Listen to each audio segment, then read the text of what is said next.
आज आपण झणझणीत अगदी सोप्या पद्धतीने बनवणार आहोत शेवगा फ्राय.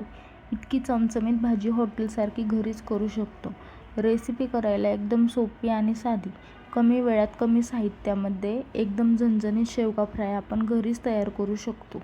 शेवगा फ्राय बनवण्यासाठी सर्वात आधी इथे आपण 5-6 शेंगा घेतलेल्या आहेत. शेंगा बारीक चिरून त्याचे साल काढून घेऊयात.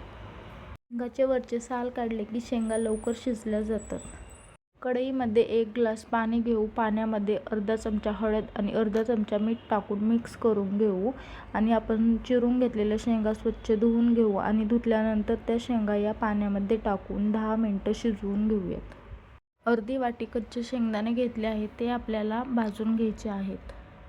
अर्धी वाटी खोबऱ्याचा खीस घेतला आहे, तो पण आपल्याला भाजून घ्यायचा आहे. 2 चमचे पांढरे तीळ घेतले आहे, ते पण आपल्याला भाजून घ्यायचं आहे. मिक्सर जारमध्ये भाजून घेतलेले शेंगदाणे बारीक करून घेऊयात. शेंगदाणे जास्त बारीकही करायचे नाहीत. मिक्सर जारमध्ये आपण भाजून घेतलेला खोबऱ्याचा खीस आणि भाजून घेतलेले पांढरे तीळ घेऊयात. त्यानंतर त्यात लसूण आणि कोथिंबीर टाकून हिरवं वाटण तयार करून घेऊयात. कढईमध्ये 5-6 पळी तेल घेऊयात. तेल गरम झालं की त्यामध्ये जिरे आणि मोहरी टाकून घेऊयात. जिरी मोहरी तडतडली की त्यामध्ये कढीपत्ता टाकून घेऊयात. कढीपत्ताही छान तडतडला की त्यामध्ये आपण तयार करून घेतलेलं वाटण घालून घेऊयात आणि वाटण तेल सुटेपर्यंत परतून घेऊयात. 2 मिनटं वाटण परतले की त्याला छान तेल सुटलं जातं. त्यामध्ये हळद, लाल तिखट, कांदा लसूण मसाला, काळा मसाला, धने पावडर आणि घरचा मसाला टाकून सर्व मसाले छान परतून घेऊयात. मसाले छान परतले की त्यामध्ये अर्धी वाटी पाणी घालून घेऊयात.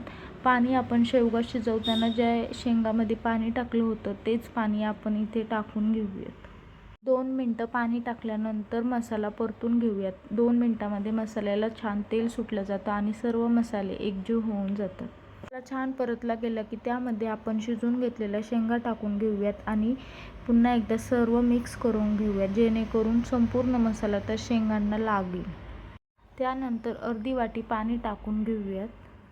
पुन्हा एकदा सर्व मिक्स करून घेऊ आणि आपण जे शेंगदाण्याचं कूट तयार केलं आहे ते टाकून घेऊयात. अर्धा चमचा मीठ टाकून घेऊयात आणि पुन्हा एकदा सर्व भाजी मिक्स करून घेऊयात आणि फक्त 5 मिनिटासाठी भाजी शिजवून घेऊ. 5 मिनिटात आपली भाजी शिजली जाते, कारण आपण ऑलरेडी शेंगा आधी शिजवून घेतलेल्या असतात. तुम्ही पाहू शकता भाजीला किती छान तरी आलेली आहे. वरून थोडीशी कोथिंबीर टाकून घेऊयात.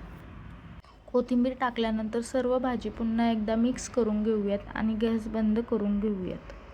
तयार आहे आपला झणझणीत शेवगा फ्राय. कमी वेळात कमी साहित्यामध्ये हॉटेलसारखी चव घरच्या घरी. तुम्हीही नक्की ट्राय करा ही रेसिपी आणि तुमच्याही घरच्यांना खाऊ घाला असा शेवगा फ्राय करून.